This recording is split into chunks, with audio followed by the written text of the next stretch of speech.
جی ناظرین، بریک کے بعد ایک بار پھر آپ کو خوش آمدید کہتے ہیں۔ بلدیاتی الیکشنز کے حوالے سے ہم بات کریں گے، کیا یہ واقعی ہی وقت آ گیا الیکشنز کروانے کا؟ انجینئر خرم دستگیر صاحب ہمارے ساتھ موجود ہیں، سینئر رہنما پاکستان مسلم لیگ نون سے آپ کا تعلق ہے۔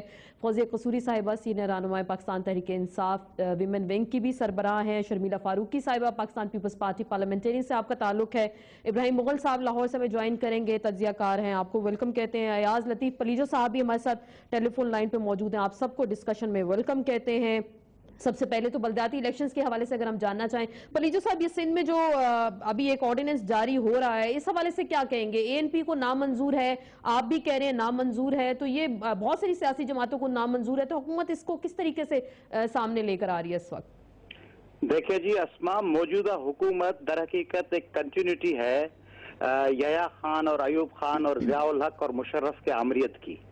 کس طرح کنٹینیوٹی ہے کہ یہ لبادہ اوڑے ہوئے ہے ڈیموکریسی کا، مگر ان کو اپنی پارلیمنٹ اور اپنی اسمبلیز پہ بھی یقین نہیں ہے۔ یعنی آرڈیننس لانے کا طریقہ کار تھا ضیاء الحق صاحب کا، ایوب خان، یحییٰ اور مشرف کا۔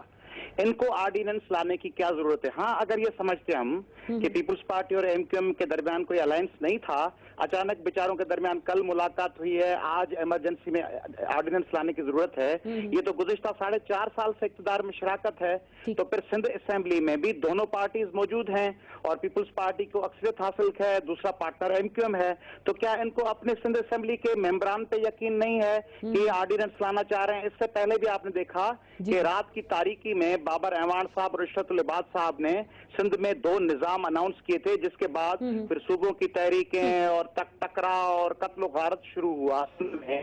وہ 2 نظاموں کا بیج جو تھا وہ بویا تھا پیپلز پارٹی اور موجودہ اتحادی حکومت نے۔ اب وہ ایک دفعہ پھر آرڈیننس لانے کو جا رہے ہیں۔ دیکھیں، مشرف اور ضیاء الحق والے جو لوکل گورنمنٹ کا جو نظام تھا، اس کے اوپر اگر کوئی پینٹ کر کے اور اس کو ڈسٹمپر لگا کے یہ کوئی اور نام رکھ کے لے آئیں گے تو سندھ کے عوام قبول نہیں کریں گے۔ سندھ کے عوام کیا چاہ رہے ہیں اسما؟ وہ چاہ رہے ہیں کہ اگر لوکل گورنمنٹ لانی تھی تو اس کو رات کی تاریکی میں لانے کے بجائے سندھ اسمبلی میں ڈیبیٹ ہوتی، اسٹیک ہولڈرز کے ساتھ بات ہوتی، سول سوسائٹی کی ہوتی۔ کراچی جو 5 اضلاع میں تھا، ایسٹ، ویسٹ، ساؤتھ اور نارتھ، اور اس کے علاوہ سینٹرل اور ملیر وغیرہ، اس میں کراچی کو ریسٹور کیا جاتا۔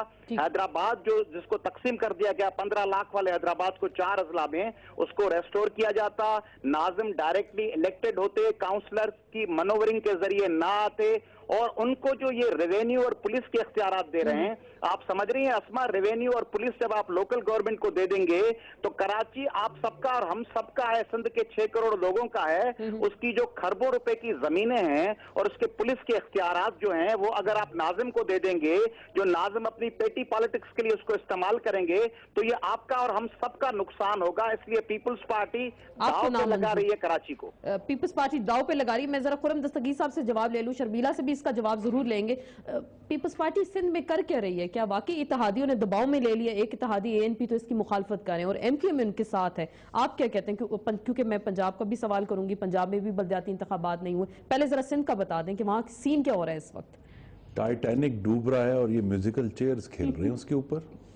اس طرح تو معاملات نہیں چلیں گے، کیونکہ ان کی جو حکومت کا ٹائٹینک ہے وہ ڈوب چکا ہے پریکٹیکلی، اور اس وقت آ کے اس قسم کے دیکھیں نا، یہ اس ڈوبتے ٹائٹینک کے اوپر سے ایک کرسی نیچے پھینک دیں گے، جی بلدیاتی انتخابات کرائیں گے، جس طرح صدر مملکت نے میں سمجھتا ہوں غیر آئینی طور پر انٹروین کیا ہے صوبوں کے معاملات میں، انہوں نے وہ کرسی وہاں سے پھینک دے، اس سے اس کا ڈوبنا بند نہیں ہوگا۔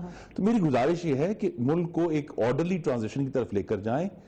جہاں جہاں اپوزیشن ہے، انہوں نے 20th امینڈمنٹ کے وقت یہ کمٹمنٹ دی تھی پی ایم ایل این کو کہ فوری طور پر سندھ میں اور بلوچستان میں جہاں اپوزیشن لیڈرز موجود نہیں ہیں ان کا تقرر کر کے، تو ان سے نیگوشیٹ کر کے ملک کے 4 صوبوں میں اور سینٹر میں ہم جو نگران سیٹ اپ ہے اس کی طرف جائیں، اور تاکہ عوام کو ایک دفعہ پھر موقع ملے کہ وہ اپنی حکومت خود چن سکیں۔ اس طرح کے جو ٹیکٹکس ہیں، دیکھیں اس وقت جب عام انتخابات 6 مہینے یا اس سے بھی کم رہ گئے ہیں، اس وقت آ کے اس طرح کے نئے نظام لانا اور نئی ایسی لمبی بحثیں کرنا، یہ کسی بھی طرح یہ صرف یہ ہے۔ تو کیا پیپلز پارٹی دب گئی ہے، ایم کیو ایم سے دب گئی ہے؟ جیسے پلیجو صاحب کہہ رہے ہیں اسمبلی میں لاتے، ڈیبیٹ کرتے اس ایشو پہ، جی دبنے کی بات نہیں۔ دیکھیں آپ یہ غور فرمائیں کہ صدر مملکت، جن کو بہت سارے جو سیاسی مبصر ہیں وہ پتہ نہیں خدا نے ان کی سیاسی بصیرت کی بہت داد دیتے ہیں، لیکن دراصل یہ گورننس نہیں ہے کہ آپ اپنی کرسی قائم رکھنے کے لیے کسی کو ایک محکمہ دان کر دیں, کسی کو ایک شہر دان کر دیں, کسی کو جو ہے کھاد دان کر دیں اور اس طرح اپنی حکومت 211 لوگ رکھ کے تو وزیر اعظم الیکٹ کرا لیں. یہ گورننس نہیں. آپ نے اپنی طاقت تو قائم رکھ لی ہے,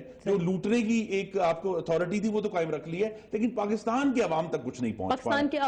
وہی کیے جا رہے ہیں کہ اگر جہاں سے پاور کو نقصان پہنچنے کا اندیشہ ہوا وہاں اس کے منہ میں مل بیٹھ کے کچھ ایسا مربع بنا لیا, شاید میں اس کو مربع ہی کہوں گی, کہ جس سے آپ مسئلے کا حل نکالیں. جو سندھ میں اس وقت ہو رہا ہے, کیا پیپلز پارٹی دب گئی, ایم کیو ایم کے پریشر میں آ گئی, ایک آرڈیننس کے ذریعے وہاں پہ لوکل باڈیز کا جو سسٹم ہے اس کو کیا گیا, لیکن الیکشنز نہیں کرائے گئے. اب جنرل الیکشنز ہوں گے یا پھر ہمیں اس سے پہلے کچھ بلدیاتی الیکشنز نظر آئیں گے؟ دیکھیں آسما, پیپلز پارٹی کی حکومت ایک فیلڈ حکومت ہے. انہیں ہمیشہ سہارا رہا اپنے ان کولیشن پارٹنرز کا.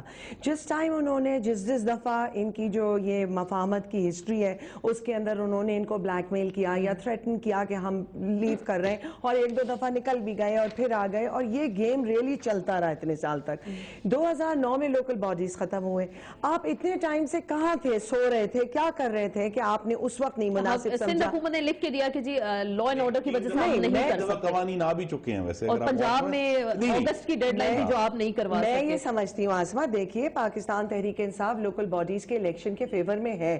ہم سمجھتے ہیں کہ یہ بہت اچھی بات ہے کہ آپ کی لوکل گورنمنٹ ہونی چاہیے, بٹ اس وقت جو یہ ٹائمنگ ہے یہ اتنا سسپیکٹ اور میلفائڈ انٹینشنز ان کے نظر آ رہے ہیں, اس میں بدنیتی. تو یہ لوکل باڈیز پہلے ہونے چاہیے یا جنرل نہیں, پہلے جنرل الیکشن ہونا چاہیے, ناٹ ایٹ آل. اور یہ کرائے اس لیے رہے ہیں کہ بیکاز یہ مینیپولیٹ کرنا چاہتے ہیں جنرل الیکشنز کو, اور یہ اپنی, یہ میرے نزدیک یہ بہت غیر مناسب بات ہے. یہ الیکشن کمیشن کو ڈسٹریکٹ کرنا چاہ رہے ہیں. یہ چاہ رہے ہیں کہ الیکشن کمیشن کو ادھر انوالو کرو. ارے بھائی آپ کے سر کے اوپر ایک جنرل الیکشن کھڑا ہے, آپ کی اتنی فیل گورنمنٹ ہے وفاق میں, یہ نہیں معلوم کہ آپ کی گورنمنٹ کے ساتھ یہاں کیا ہونے والا ہے آئندہ 2 ہفتے میں, اور آپ اتنے بڑے بڑے پلانز. دیکھیں اب آئین میں ترمیم ہو چکی ہے, صوبوں میں بھی بلدیاتی الیکشن کمیشن پاکستان نے کرانے اور اسی لسٹ پر کرانے جس پر عام انتخابات ہونے. اب وہ پہلے والا نظام نہیں رہا کہ ہر صوبے کی اپنی آرڈیننس کے ذریعے جاری کر کے کوئی بھی سسٹم بحال کر دیا. جب تک election commission Pakistan list final نہیں کرتا, آج بھی آپ نے پڑھا ہوگا کہ 70 لاکھ شناختی کارڈ ہولڈرز ابھی تک ان کا اندراج نہیں ہو سکا. تو ابھی جو انتخابی جو فہرستیں ہیں ان کی جب تک تکمیل نہیں ہوتی بلدیاتی انتخابات بھی نہیں ہو سکتے. بہتر یہی ہے کہ ایک جنرل مینڈیٹ لیا جائے اور اس کے بعد راتوں رات ہوا کیا, 2 دن میں مشاورت ہوئی, بات چیت ہوئی, ایک آرڈیننس جاری ہو رہا ہے اس وقت. تو ہوا کیا, پیپلز پارٹی بلیک میل ہو گئی یا اصل مطالبہ تھا؟ کیونکہ آپ کے ایک اتحادی آپ کے ساتھ, دوسرے آپ کے مخالف ہو گئے اس پہ. دیکھیے اسما, 2-3 چیزیں میں یہاں پر ذرا اس کی وضاحت کرنا چاہوں گی. پہلی بات تو یہ ہے کہ ہم پہ 4.5 سال یہ الزام لگایا گیا کہ جناب ہم بلدیاتی انتخابات نہیں کرانا چاہتے, ہم ڈیلی ڈیلنگ کر رہے ہیں, ہم اگر کرائیں گے لوکل باڈیز الیکشن تو ہم ہار جائیں گے, ہم ڈرتے ہیں, ہم فلاں ہیں, یہ ہیں. اور یہ کیسی کولیشن ہے, کیسا اتحاد ہے, کیسی مفاہمت ہے جو ایک کنسنسس پہ نہیں آ سکتی ہے. اب جب کہ ہم ایک کنسنسس پہ آ گئے ہیں تو اب تکلیف ہے. پہلے یہ کہا جاتا تھا کہ جی آئین میں کو کیوں بائی پاس کیا گیا, اسمبلی میں کیوں نہیں لایا گیا؟ میں اس کا بھی جواب دے رہی ہوں, مجھے پوری بات کرنے لیں دیجیے پلیز. دیکھیے پہلے یہ کہا جاتا تھا کہ جناب ہم اس پہ سیریس نہیں ہیں, بڑا نان سیریس ایٹیٹیوڈ ہے, ہم نہیں چاہتے, جمہوری حکومتیں نہیں چاہتی کہ ڈی سینٹرلائزیشن آف پاور ہو, وہ آئین کے اندر ہے, 3rd ٹیئر آف گورنمنٹ. اب بھائی ہو رہا ہے تو اب اعتراض ہے کہ جی نہیں ہونا چاہیے, اب جنرل الیکشن کرا دیں, اب لوکل باڈیز الیکشن نہ کرائیں.